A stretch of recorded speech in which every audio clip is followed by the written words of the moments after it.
Dean Elmore gave such a beautiful introduction that I think I'll just talk about his introduction. Since the title of today's talk is Yoga and Psychology and how to be a change within this world, Dean Elmore was telling us that he felt that we should live our dreams. Emerson had said that the truest life is when we live our dreams while we are awake.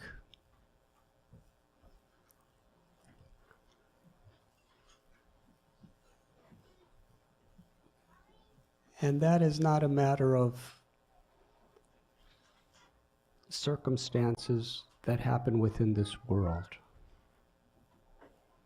It is how we respond and process the circumstances that happen in the world. The mind is such a thing that it can, as Emerson said, it could make hell into heaven or heaven into hell.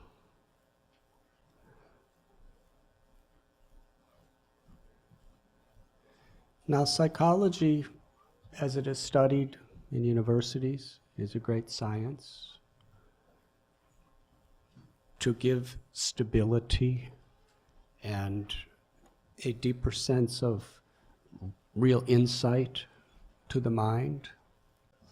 From the perspective of yoga, it deals with the subject of psychology from another perspective. An example is given that if there is a disease of boils on the body, one way to treat it is to deal with the symptoms by putting ointments or compresses on the boils to actually cure them. But if there is a disease in the blood, no matter how many boils we cure, they're going to keep coming. So what is the deep underlying disease that causes anxiety and suffering within this world? The Bhagavad Gita, which is one of the great scriptures on which yoga is based, explains that this disease is avidya, or ignorance. Ignorance of who we really are and what we really want. One thing that every living being has in common is we are all seeking inner fulfillment. This is described in the Vedas, anandamayo bhyashat, that every living being is seeking pleasure. We have that in common. Whether one is a man or a woman, or whether one is black or white or red or yellow or brown, or whether one is a Hindu or a Buddhist or a Muslim or a Christian or a Jew or a Jain or a Zoroastrian, or whether one's rich or poor or from the east or the west, whether one is a human or a dog or a cat or a cockroach. Do you ever have cockroaches in your house? Or a bed bug? In Boston, I heard there's a lot of bed bugs. Well, those bed bugs are after the same thing that you're after. Pleasure, right? You're going to school and going through a whole university process with the hope that you're going to find some pleasure in your life. Well, the bed bug is biting you in bed looking for pleasure. We are all seeking pleasure. It is our nature.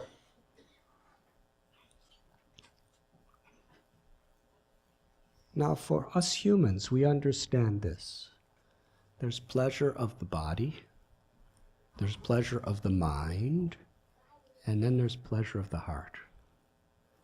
And the subtler we go, the deeper and the more profound impact that pleasure actually has on us. Let's just take the body and mind for example. If there's some pain in your body, it causes disturbance. Yes? Now let us say, if your mind is in a very peaceful, very optimistic, very hopeful, very satisfied state, even if there's a pain in the body, we feel it just like anybody else, but we're happy. But even if your body is in perfect condition, if your mind's in anxiety, can you be happy?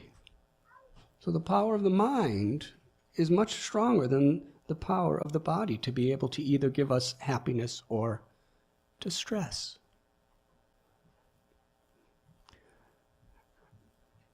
One of my dearest friends, his name was Bhakti Tirtha Swami.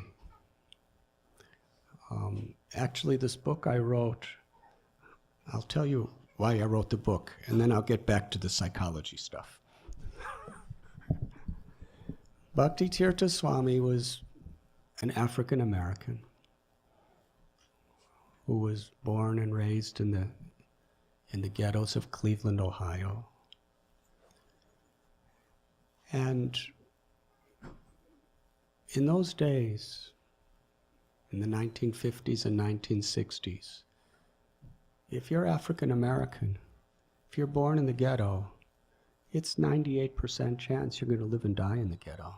There was no real equal opportunities. In the Constitution and in the ideals of the country, there was. But in real life, there just wasn't. Dr. Martin Luther King, inspired by Mahatma Gandhi. There's a real connection between America and India. He went on a campaign to bring civil rights through nonviolence. A war where the weapon was faith and integrity, not guns and bombs.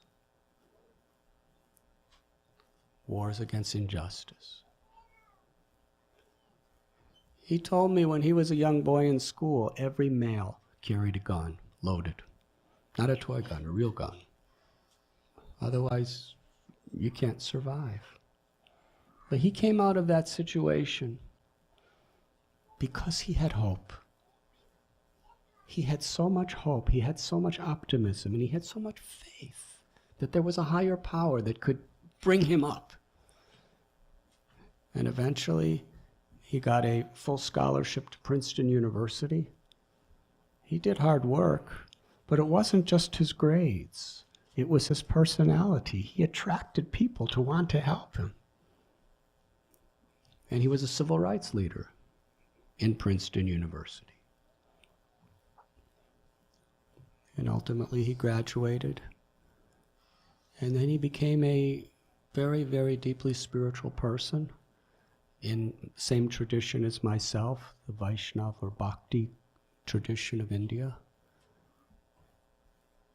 He wrote about 15 books, traveled all over the world, had many followers. Nelson Mandela, Muhammad Ali, Alice Coltrane would come to him for guidance. About 5 years ago, he called me. He was in his last stages of melanoma cancer. He said that he felt he only had three more days to live. I drove about 6 hours to rural Pennsylvania where he was. And we spent some time together. The next day, I remember I had to leave.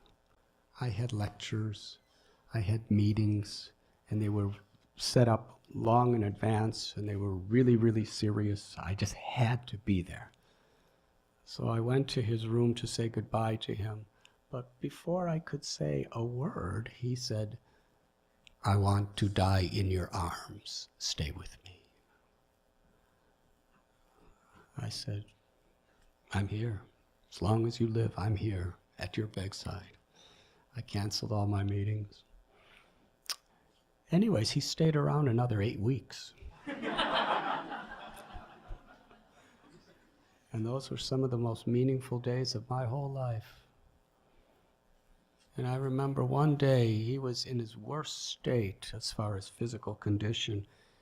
The cancer, he had tumors all over his body, his leg was amputated, he was emaciated, and his whole body one day was just trembling due to pain. The cancer was just ravaging him. It would kind of go up and down. That was the worst point.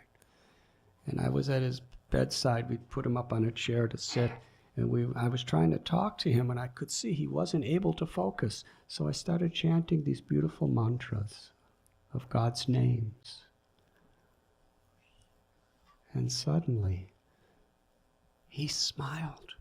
It was not just like we see smiles. It was a supernatural smile. It was so big and so spontaneous. And from his eyes, I never saw him cry due to pain or anything else, but he was crying in ecstasy. And he started shaking his head. And he told me, "It doesn't get any better than this."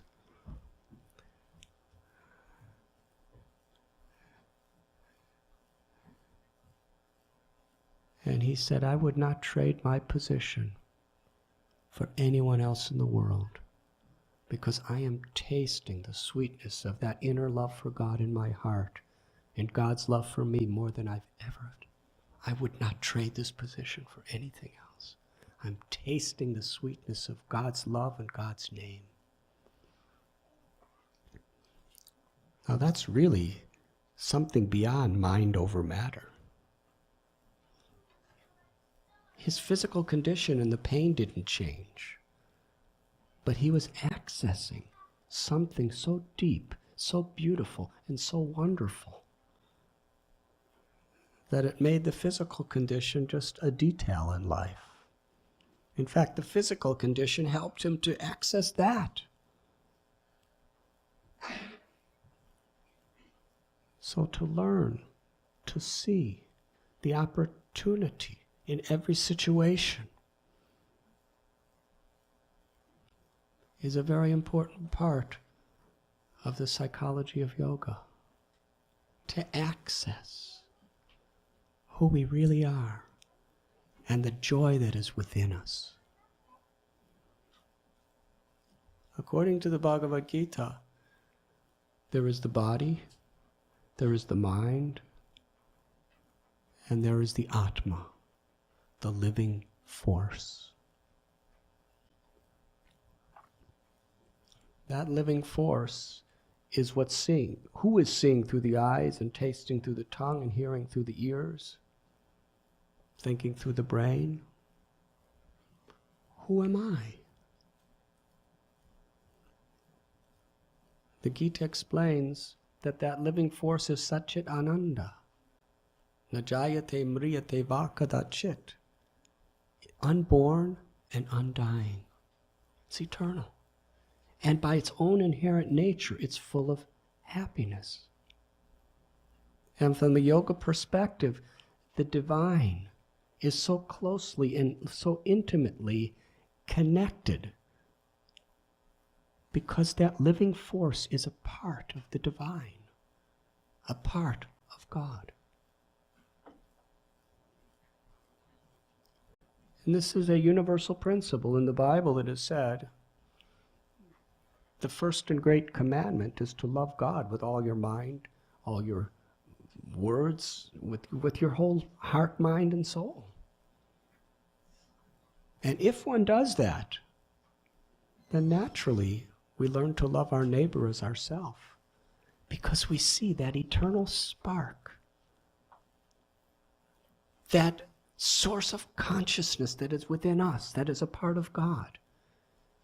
is the same in every living being. Wherever there's life, there is the presence of that sacred spiritual spark.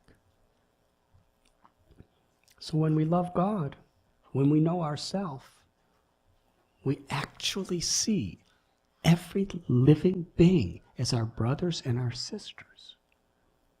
We actually perceive the sacredness of life. In the 5th chapter of the Gita, there's a beautiful verse. Vidyavanaya sampane brahmanika vihastini sunichaiva swapakeja pandidasana darshana. Real wisdom is defined in this way: the ability to see every living being with equal vision. Not that we just see the equality on a social level, or to try to create, more social peace, because that could change. But to actually identify and love every living being by seeing wherever there's life, there is a sacred part of God. There is a deep and true relationship. When love of God awakens within the heart, the test of that is not what religion we follow and what rituals we perform or how loud we can speak on the campus green. The real test of love of God, which is universal, the essence, is how we are instruments of compassion to every living being, without prejudice, without judgment, to be an instrument of that compassion that is within us.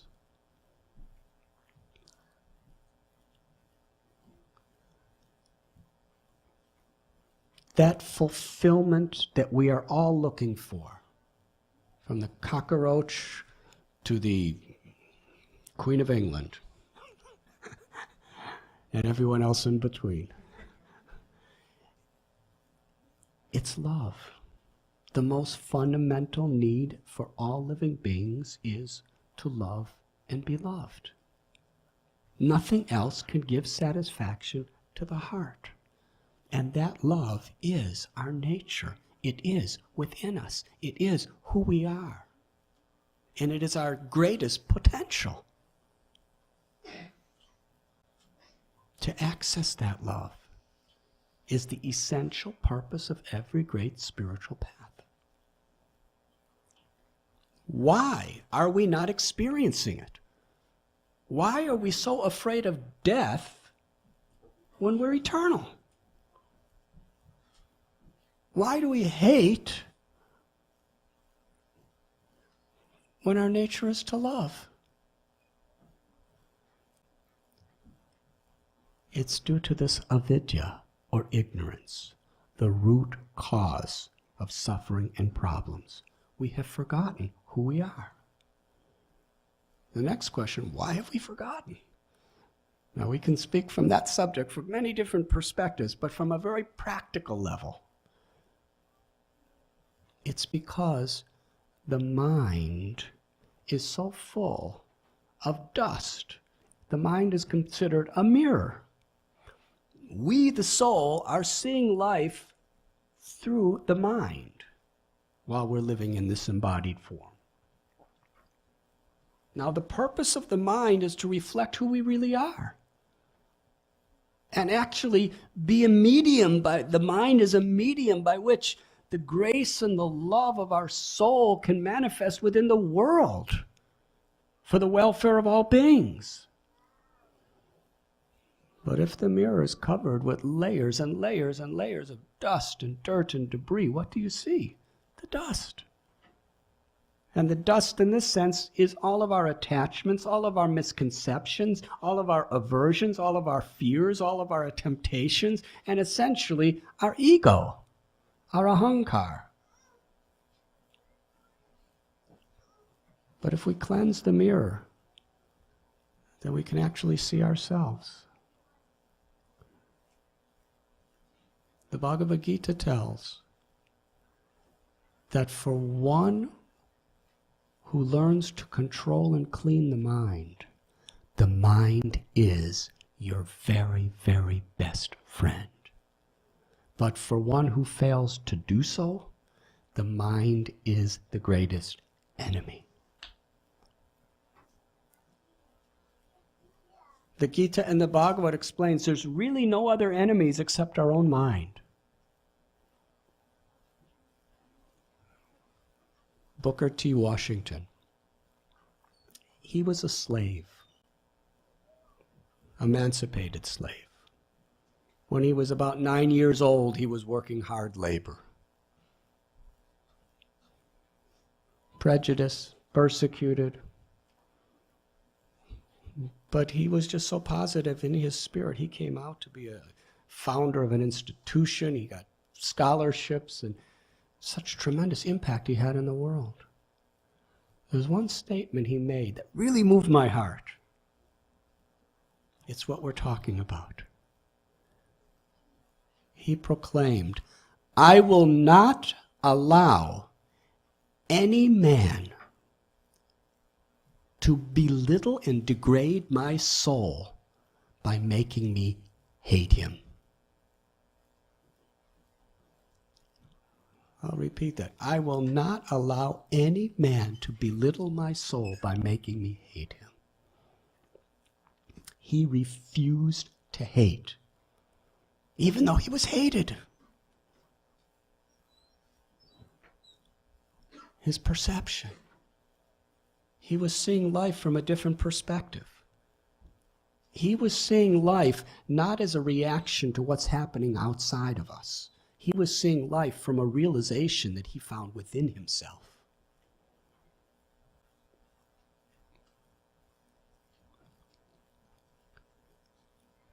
Michelangelo, he was asked, "How do you carve these beautiful statues?"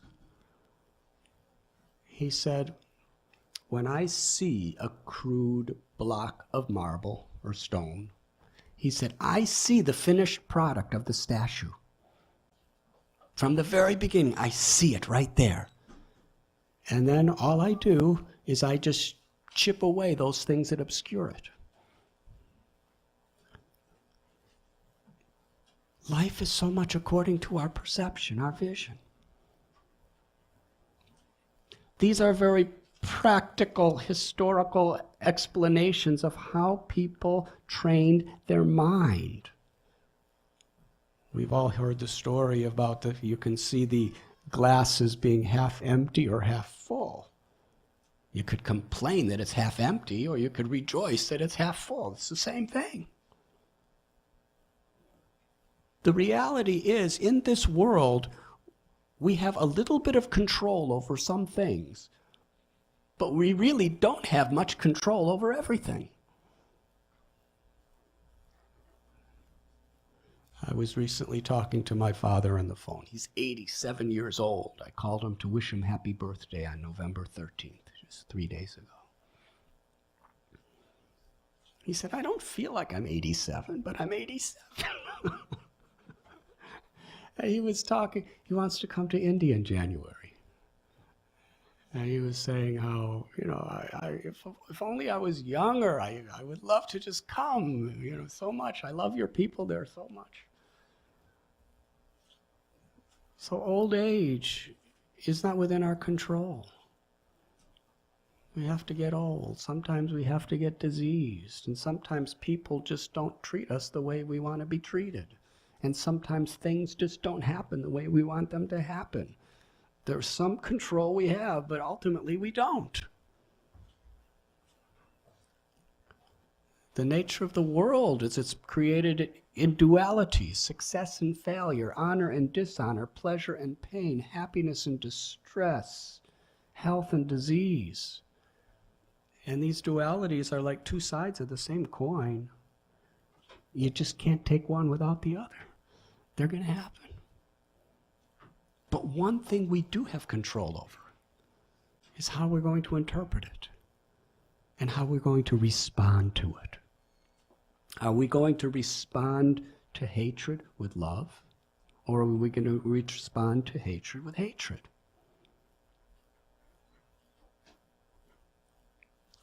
Who was it? I think it was Nelson Mandela said that when you respond to hatred with hatred, what you do is you're drinking poison with the intent of killing the person you hate. Does that make sense? There's a Chinese proverb: if you want to get vengeance in someone, dig 2 graves. One for the person, one for you. Because you're killing your own inner substance, your own inner goodness by polluting it with these things. So yoga, or real spirituality, teaches us the tools by which we actually learn how to control our mind on the basis of the real substance of who we are. There's a beautiful example in the Bhagavad Gita that the body is like a chariot and the 5 senses are like 5 horses. And the mind is like the reins, the ropes that are meant to control the horses, which determine the direction of the chariot. The intelligence is the chariot driver. And the Atma, or the eternal soul, the true self, the part of God, is the passenger. Now, if the intelligence is guiding the mind, which is guiding the senses and the body according to the will of the passenger, then we're going really in the right direction. But if the passenger is just at the whims of the uncontrolled senses and horses of the mind, then we're in a very, very difficult situation. So yoga is to harmonize the body, the mind, and the soul, so that they're all working for the same purpose.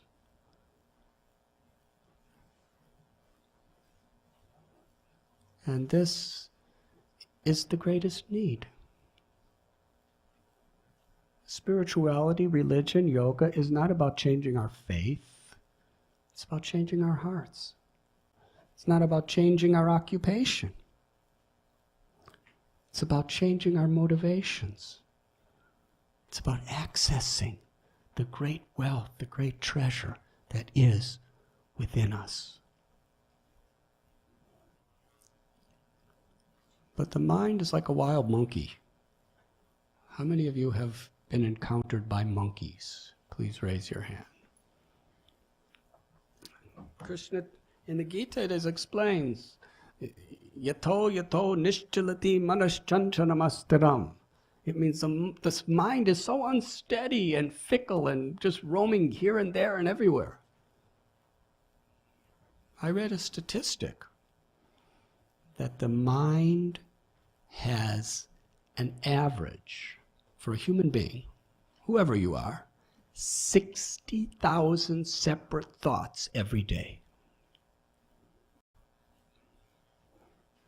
How many of you have ever tried to meditate? Well, you may have had this experience. You sit to meditate. You may have a mantra you're meditating on, or you may have some object of meditation, and then your mind starts going off. You start thinking about what somebody said about you yesterday. Or you start thinking about what I have to do tomorrow. Or you start thinking about the car you used to drive in 1965. Or you start thinking about the loss of a loved one. Or you start craving for the cookie that's on the kitchen counter waiting for you. And then suddenly you become aware that what happened to my meditation? It's the nature of the mind. The mind's like a monkey. And according to the yoga process, the best way to control the monkey of this mind is to give the monkey a higher engagement.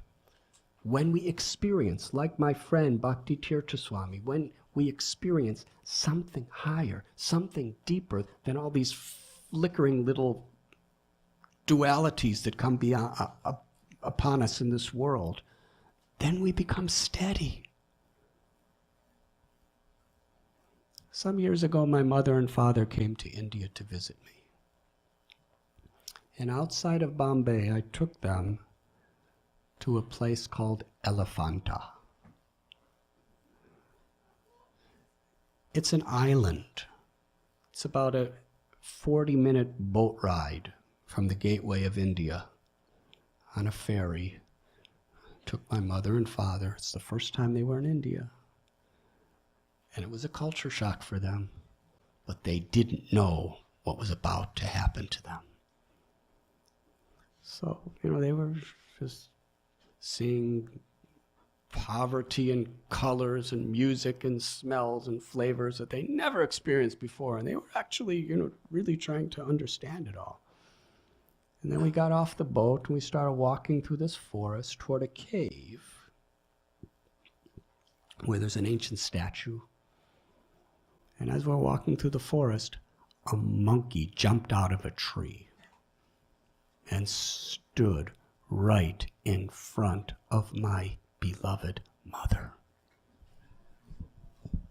who was born and raised in Chicago.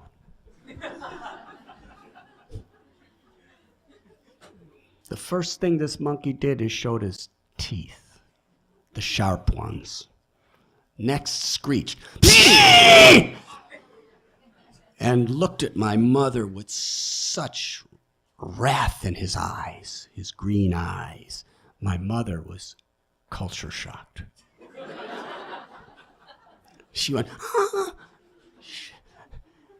And within a second, that monkey jumped right at my mother and grabbed her purse.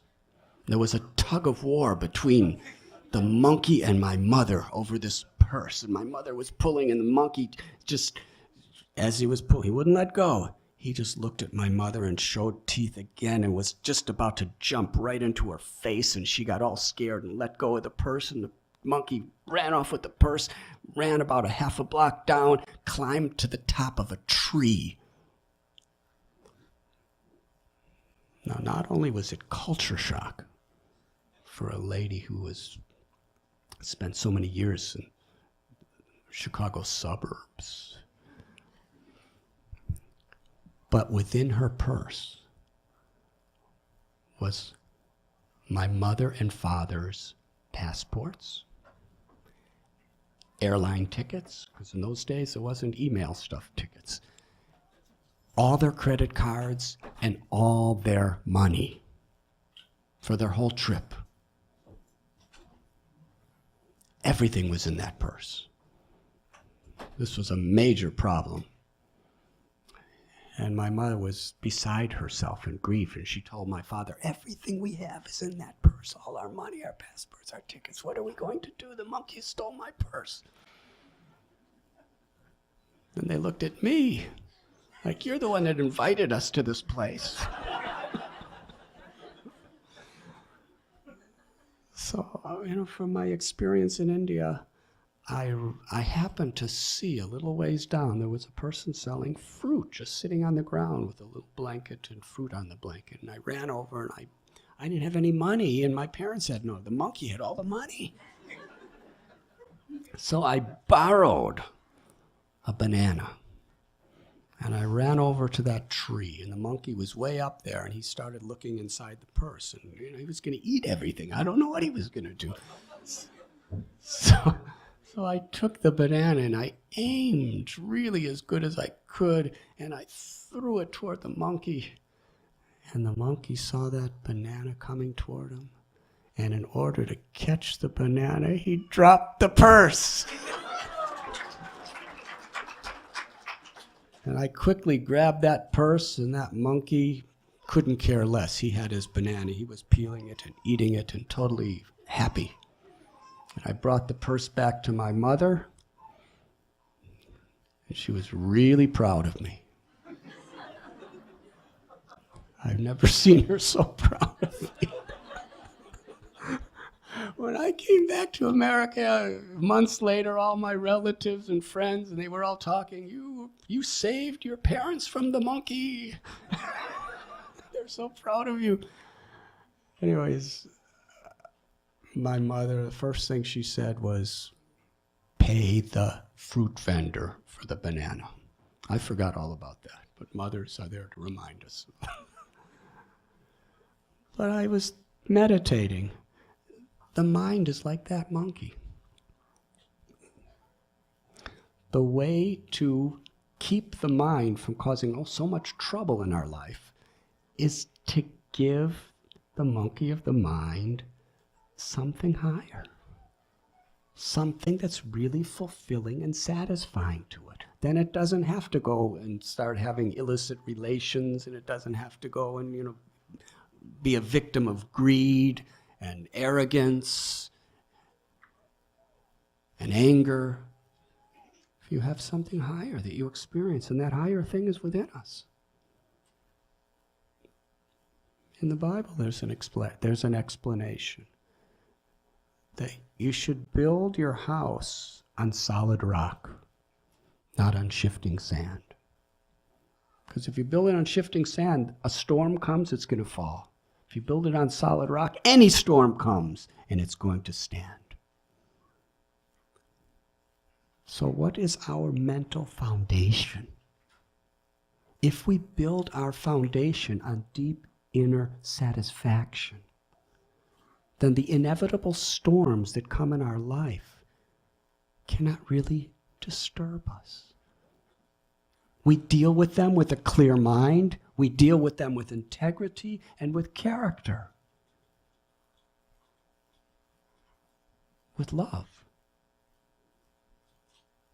Otherwise, if the stability of our mind is based on the circumstances that are coming to us from outside, then the inevitable will happen, and our character and our integrity will be compromised. And our satisfaction in life will be compromised.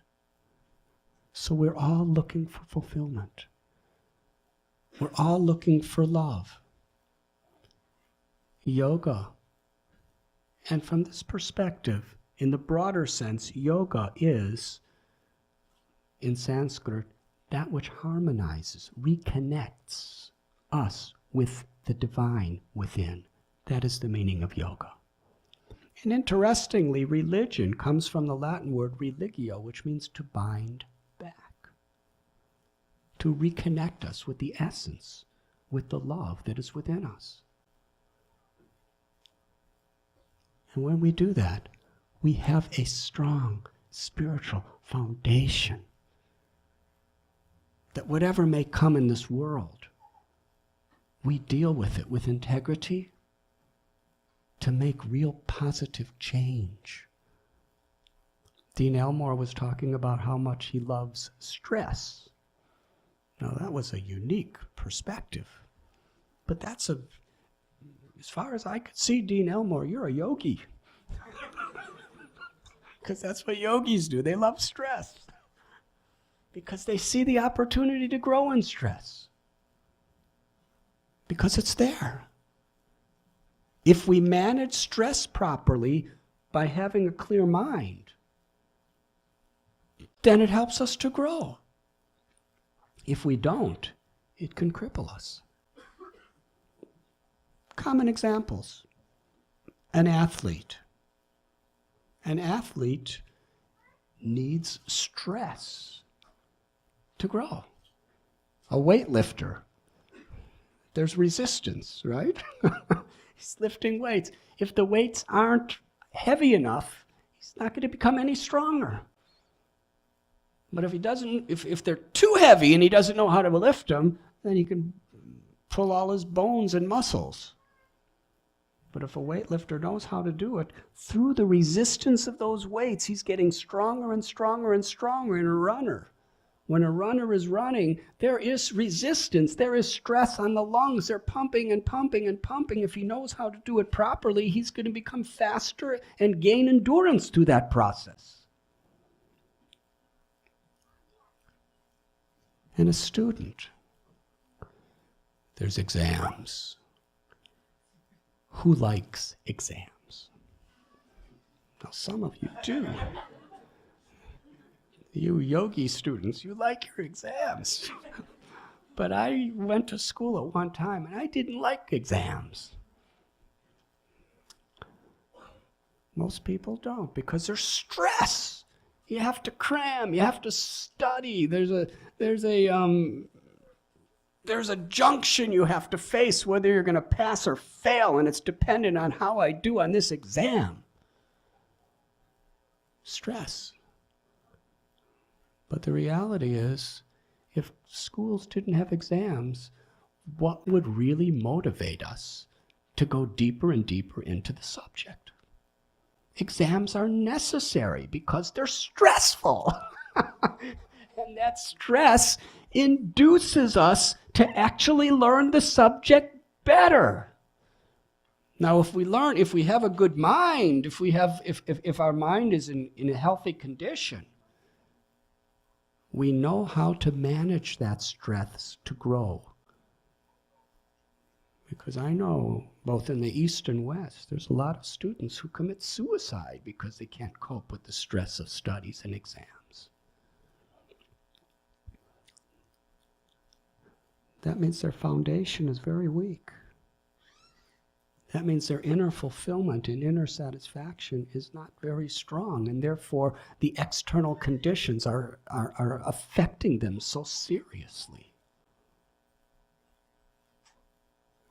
The Queen of Jewels, the diamond, is nothing but common coal that has, through the wisdom of nature, been transformed due to immense pressure. And gold is purified by putting it in blazing fire. It's true. When stressful conditions come to us, it's an opportunity to go deeper into our subject and also to take shelter seriously of a power beyond our own from a spiritual perspective. Stress, resistance, crises, disasters can actually impel a person. I can't do it. I'll do the best I can, but I need help. And in that situation, I remember a few years ago, I was on an airplane from London to Bombay. I live in Mumbai. And as we were flying through the sky, this British Airways, there was all this buzzers going off and alarms. And then they said, we are having an emergency. We are going to have an emergency landing. And every 3 or 4 minutes, this alarm went off, and they kept telling us what we had to do. They took the biggest, strongest guys and moved their seats to near the exit doors. And then they told us, how you have to put your head down and put your legs up, and all these ways by which, you're not going to be less chances of being destroyed. And the airline hostesses were teaching everybody, and people were crying, and children were crying, and people were really getting scared. And the airline hostesses, they were as scared as the rest of us, but they had to tell us not to be scared. But hardly anyone could take them too serious. Anyways, when we finally were coming close to the tarmac, we saw from pretty high up about 25 ambulances, fire trucks with their lights blinking, lining the runway. So we realized this is actually a pretty serious subject happening here. Now, trying to be a spiritual person myself, I pray every day, so much I pray, and I chant God's names every day, so much, and I meditate. But usually on airplanes, I'm kind of like that, But this flight, I wasn't. When I was hearing these buzzers, and I was looking down at those flashing lights, and I remember my meditation, my prayer, was not the slightest bit ritualistic. It was totally unsectarian. There was no ego involved. It was about, I need help. And there's nothing I can do about it. I can't fix what the control system of the airplane went out. What could I do? And I remember thinking, and actually this happened just a couple weeks after my friend Bhakti Tirtha Swami passed away. And I was right at his bedside, holding his hand as he asked me to do. When he passed away, there were hundreds of people all around him, praying, crying in love for him, chanting God's names. You were there, Gauravaniji? Wasn't it beautiful? So much love, so much prayer. And those prayers were going on for weeks before it happened, and it culminated at that moment. And I was there with him. And I was thinking, I'm going to go. I might go now, and nobody even knows. Nobody's praying for me. Nobody's chanting for me. I'm just on this plane. So when I was turning to God, this lasted about an hour, this emergency landing, the whole process. At a certain point, I can tell you honestly, no pride, I felt totally liberated and fearless. It just didn't matter anymore. Because I just had to go so deep, there was nowhere outside to turn to. I had to go to God within my heart, and I turned.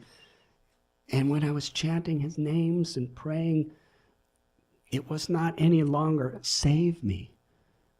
It's just everybody I knew, I was just praying to God to bless them and bless my students, bless my family, bless all humanity, bless all living beings. And I was just praying for blessings, and I became so blissful because I wasn't asking for anything for myself. I just was praying for God to bless. And it didn't matter what happened with the plane.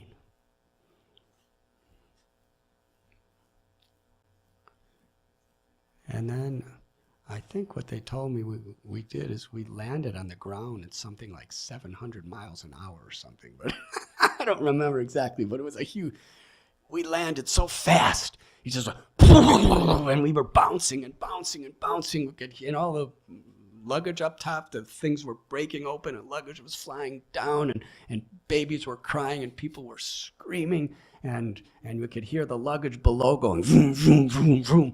And we saw all the fire trucks following us on both sides. And they had to stop, and there was smoke from the tires just pouring out. And finally we stopped. And it just smelled like smoke and burning rubber and fire, and all the trucks surrounded us, and they had their hoses. Then they announced we're not out of danger. Because at any moment, they didn't say this, but we knew at any moment, because of the heat of the landing, this plane could blow up. And they wouldn't let us come near the terminal. So we're all waiting. I was meditating. It was so nice. And then finally, about a half hour later, the plane starts to move. And the pilot says, "We are sorry for the inconvenience.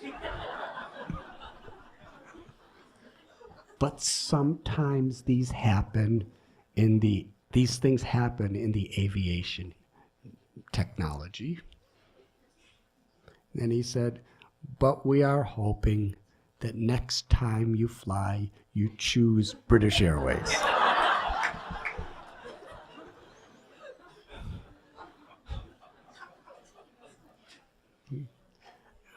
Now, I can tell you honestly, I'm not praying for that to happen again, believe me. But I can tell you, when I look back, I was more God conscious on that flight than any other time before in my life. And as far as flights, stress can help us to really go within and access a divine power beyond our own, wherein we can really be instruments of positive change. Not just superficial positive changes, but based on the deep foundation of love and compassion that we find within ourselves. And in yoga, the asanas, the breath control, the meditation, the chanting of mantras, ultimately it's all meant to bring us, to reconnect us to that spiritual essence that we have. And to perceive the sacredness of that spiritual essence in everyone. There's a beautiful verse, Trinadapi sunichena taror ibasihishnuna. Amani namanadena kirtaniya sadahari. If one really wants to access the Lord through our hymns, our prayers, our chanting, our meditation, then we should be humble like a blade of grass, forgiving like a tree. We should offer all honor and respect to all living beings and not demand respect for oneself. In that state, which is our nature,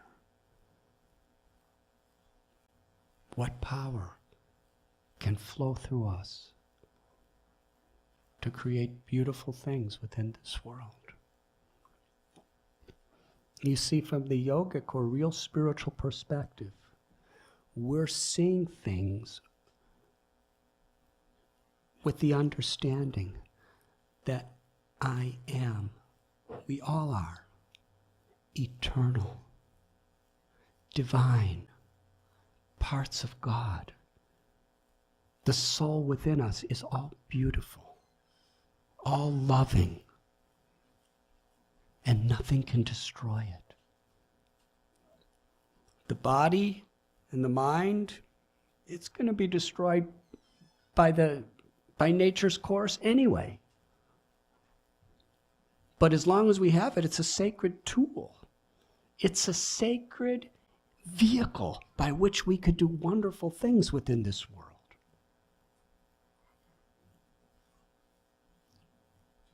When we understand that we're eternal, and we understand the beauty of the love that is within us, then the things that bother us in this world really don't bother us anymore, because they're pretty insignificant. There's really nothing to fear. We can forgive ourselves. We can overcome our own depression and self-guilt because we understand the beauty inherent within us. And we can improve in doing so. And we can forgive others as well. Yes, life is beautiful. One great writer said, "Truth is beauty and beauty is truth." The only real reality is beauty. The beauty of the divinity of the soul, the beauty of divinity of God, the beauty within everything. What is all the ugliness? It's a product of ignorance. Why people's egos get in the way so much. So really to be an instrument of such divine change within this world, this yoga of psychology is such a gift.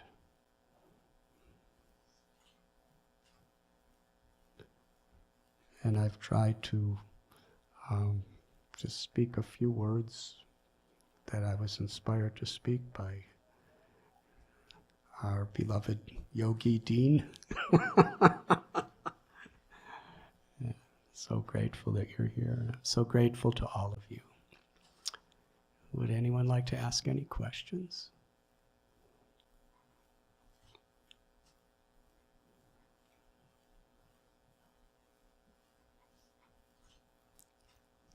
Yes. How were you inspired at such a young age? I'm reading your book now. I'm on page 79. And I really like it. And I'm just amazed at how at such a young age you were inspired to, you have this spiritual yearning and how you like travel all across the world from Europe to India.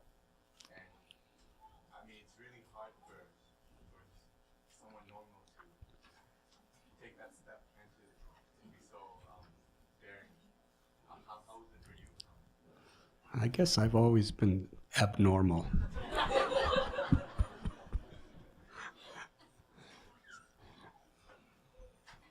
Well, the subject of the book is, I was born in 1950. And by the way, just to get back to where I led you before, I never wanted to write this book. Over a period of about 35 years, whenever I would tell a story about my travels in those days, the common reaction was, you should write a book. And my response was always the same: never. For two reasons. You know, I'm trying to give up this arrogance, and I was thinking, isn't it arrogant to write a whole book about me? I mean, some people could do it, it's all right, but I'm on a spiritual path trying to give up all this stuff. Every page is going to be filled with the words I, me, and mine. And the second reason was that I thought, if I tell the truth, nobody will believe me. Because so many incredible things happened on that journey. But when I was with Bhakti Tirtha Swami for that 8 weeks on his deathbed, one day, very close to the end, he looked up at me and said, "You should write a book about your travels when you were a young man." And I said, never. And I told him my reasons. And he looked up at me. He was laying in his bed. I was sitting at his bedside. He said, "This is not your story. This is the story of how God took a young man on an incredible journey to find the very same thing everyone is looking for: meaning and fulfillment. Your story could reach people's hearts beyond sectarian religion because it's a human story. If this story will bring hope and inspiration to people's hearts, then it is an act of arrogance for you not to write it. Do not be a miser." Then he took me by the hand and squeezed it. very affectionately. And he said, "Promise me on my deathbed that you will write and publish this book." No, he completely stole my heart by his gracious, divine company over these 8 weeks. I promised. And I wrote it. It's about a boy born in Chicago, brought up in a northern suburb, small town. It was a pretty normal kind of childhood. But then something happened. I became a teenager in the 1960s. And it was a turbulent time. When I was 15 years old, I had a job. And except for myself and one friend, everyone else was African Americans from the south side of Chicago.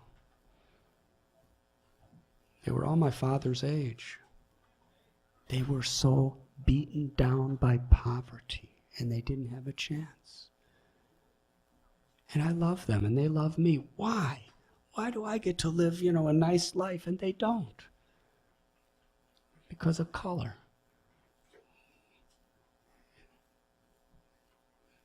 It just seemed like such a contradiction. The very basis of the greatness of America is freedom. And the Vietnam War was raging. And in those days, there was a draft. If you get drafted when you're 18, you either go to jail or you go to war. Or you escape the country and be a felon. Serious. I had many questions. I joined the civil rights movement. I expressed my concern about the war. I joined the counterculture. When I was 19, my friend Gary asked, "Come with me to Europe for a summer vacation."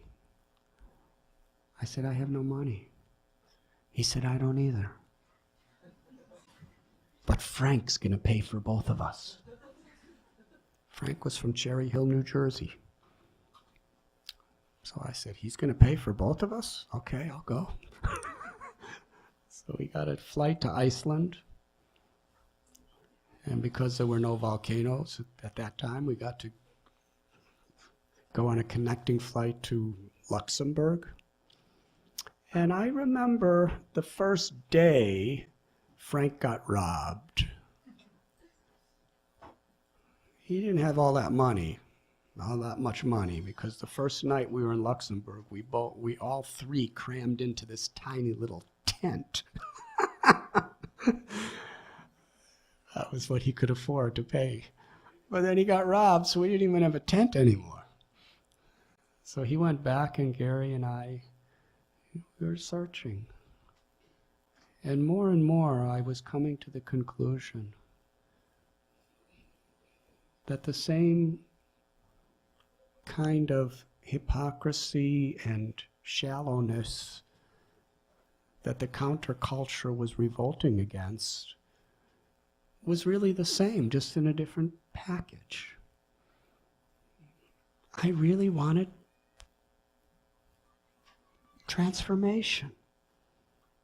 I heard Martin Luther King speak that if you don't have an ideal that you're willing to die for, you have nothing meaningful to live for. I was craving for that ideal. Mahatma Gandhi spoke. I read his words. Be the change you want to see in the world. Not just talk about it and revolt about it. Be it. And I came to my own conclusion. It was a calling in my heart that change had to be something spiritual. And it led me eventually to separate from Gary and hitchhike across Europe. across the Middle East. Don't try to do it today. I went through Turkey, Iran, Afghanistan, and Pakistan. Took 6 months from London to the border of India. And many wonderful, and when I say wonderful, I mean traumatic, near-death, and beautiful relationships. All kinds of wonderful things happened to me. And I really began to learn that, how we process things. I'll tell one little story, then I'll end this question. What was your question again?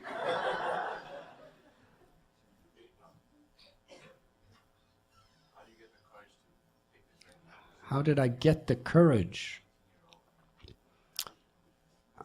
I can't say that I have much courage, but there was a calling in my heart. And I just felt so deeply inspired to follow that calling. And if we have a divine purpose, courage is given to us even if we have none. It's important that we follow our ideals and our calling in life. Should I give another quote from Michelangelo? He said, "The greater danger is not to have high hopes and not reach them, but to have low hopes and reach them." Does that make sense? It's a greater danger.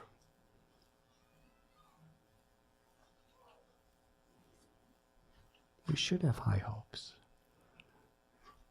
We should have an ideal we're willing to live and die for. And we should strive for that.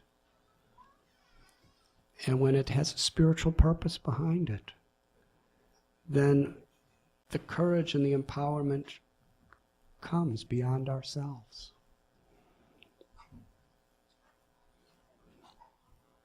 I was always a scared little guy. When I was a little boy, if there was a spider in my bedroom, I would run and cry for my mother to remove it because I was afraid to be in the same room with a spider.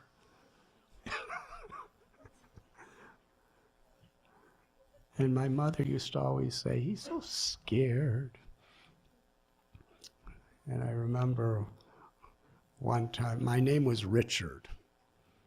And one time when my parents introduced me to a rabbi, they said my name was Richard. And he said, "Oh, Richard the Lion-Hearted?" And my mother said, "Not at all."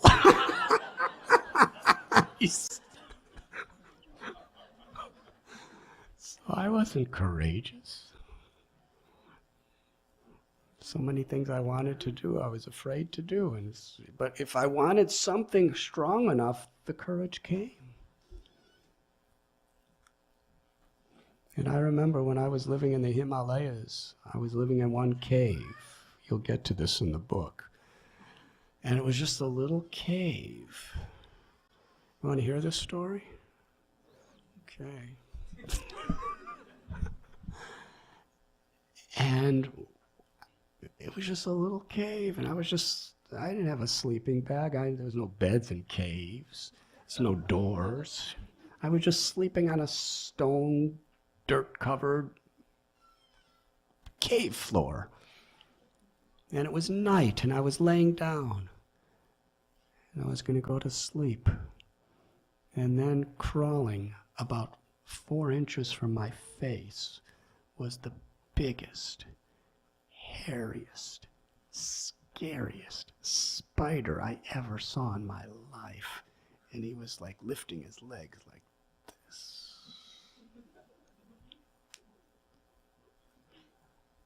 Crawling. And he was just about here like this. And there was a little hole about this deep that he was going to go into, this far from my face. And it just brought back the memories of me running to my mother telling her to remove.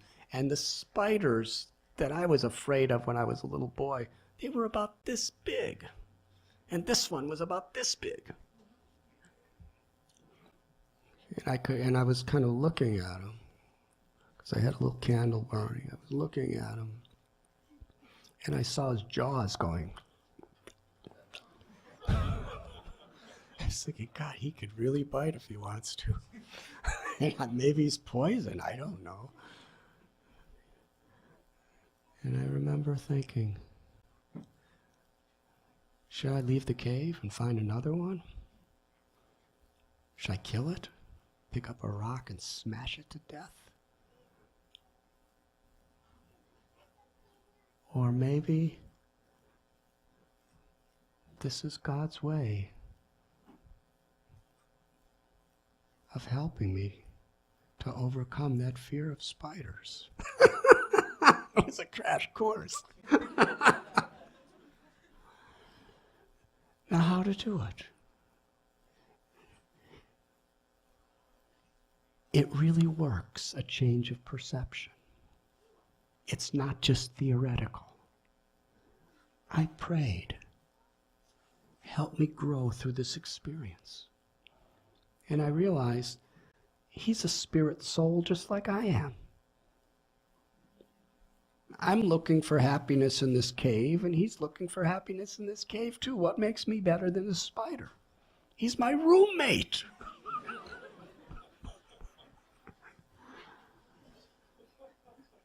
And so I just decided, the candle's going to go out, and I put the candle out, and I just went to sleep with the spider sleeping this far away from my face.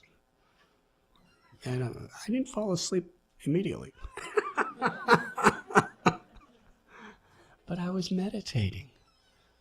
The fear was there. But because I took shelter of a higher purpose, that fear actually catapulted my consciousness into something higher than it would have ever been if it wasn't there. So again, what Dean Elmore was telling us, that stressful conditions can be like a launching pad to bring us higher if we just process it with the right attitude. If we're looking for something higher, we'll find it. But we can't give up.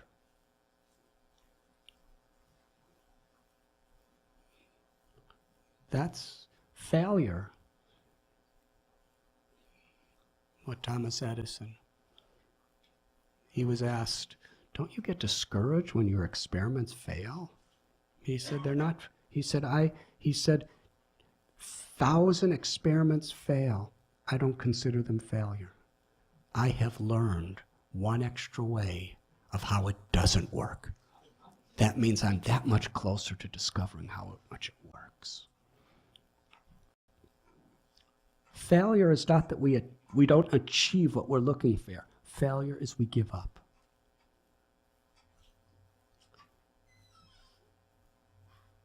We give up hope. We give up enthusiasm. Because with a spiritual dimension in life, it's all about our purpose. It's all about our ideal. It is said that God doesn't see what you do, he sees the intention. And Bhagavad Gita explains, don't worry about success or failure, or victory or defeat. Just do your dharma with faith, enthusiasm, and love. And that in and of itself is the ultimate victory. So yes, courage and all these other virtues are given by the power of grace if we just sincerely have a good ideal and don't give up. That's kind of the story of the journey home. Does that answer your question?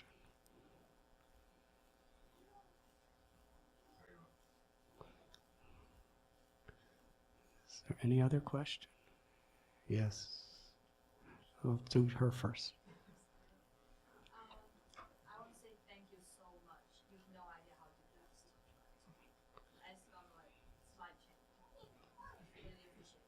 You don't know how deeply I'm touched by what you just said. Thank you. I mean, I don't have any religion, but I really believe in something very deeply. I believe in that, like, human being or I have deeply connection with the natural world and the whole universe. It's like, I believe in pure motivation. You feel, you just want to do it and it's not for, like, outside thing, just because you want it and pay for it, work hard on it. That's my belief. So do you think, I mean, is that a kind of thing, or I don't know, it kind of bothers me because I don't have religion, so sometimes I question myself for being like not faithful or things like that.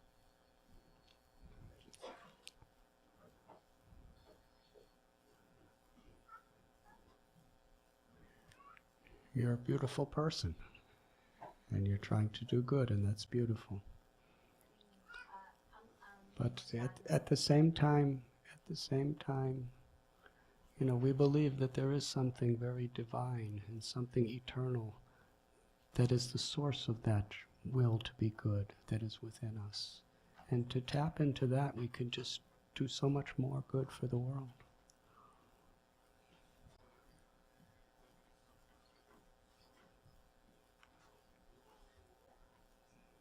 Thank you.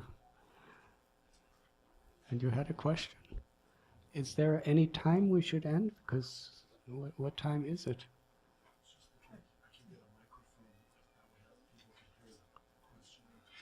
Okay, whoever's organizing, what shall I do? Shall I end or keep going or?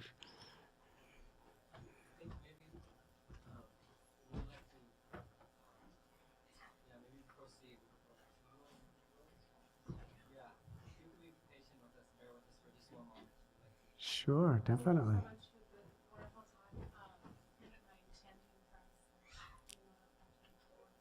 So we'll do chanting now.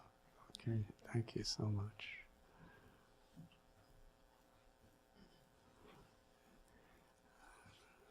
I want to thank all of you so much for being such a kind audience.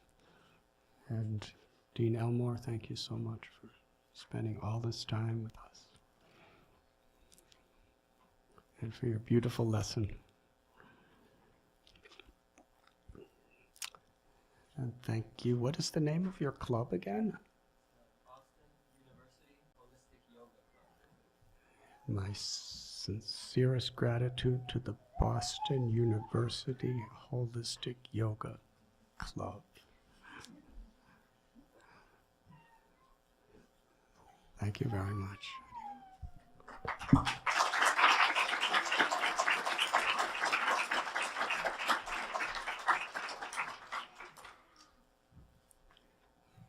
Would you like to chant, Gaurvani-ji? I'll chant a little and then you chant, because Gaurvani, can I tell you something about Gaurvani? He's heard this many times. His mother is from the same village that I grew up in. She's the only other person in the world in our that's following my tradition that's from that same village. And a few years ago, he came to India. There was a festival. How many people were there that year? There was about between 3,000 and 4,000 people for a 4-day festival. And he was singing these beautiful kirtans, beautiful chanting, and he mesmerized everyone. He was chanting for hours and hours, and people were meditating, and people were dancing, and people were weeping. They were just so happy. And at the end of the festival,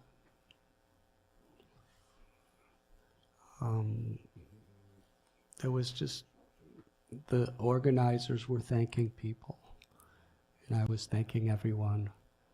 And I asked if anyone wanted to say anything. And Gaurvani stood up in front of almost 4,000 people. And he talked about how he was born in this bhakti yoga culture. But at a certain point in his teenage years, he went astray.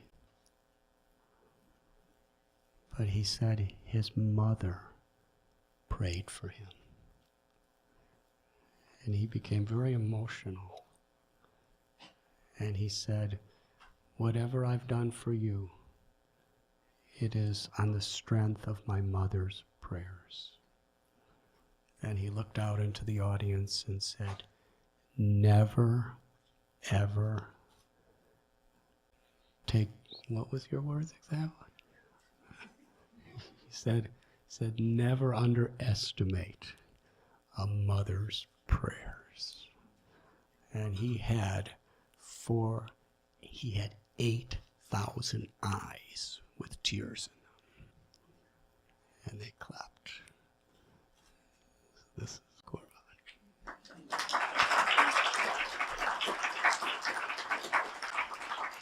And this is a very, very great spiritual attribute. Because the ego, we want to take credit for what we do materially, and we can even fall in that trap in spiritual life. I'm a great yogi, or I'm a great devotee. And we can become arrogant about being spiritual. But real spirituality, it's a universal principle. The meek shall inherit the earth. Our greatness, when we don't see it as ours, but we see it the grace of God and the grace of other people,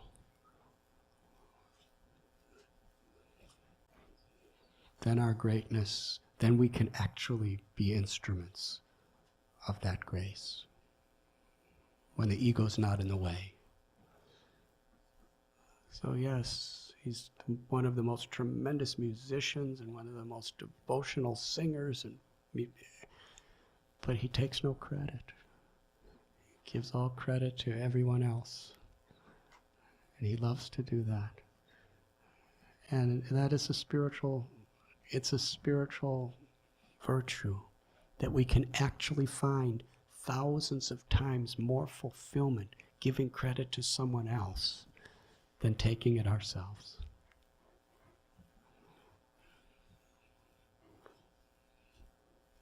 And when I told his mother about this, she became quite emotional. And she said, no, it has nothing to do with me, it's him.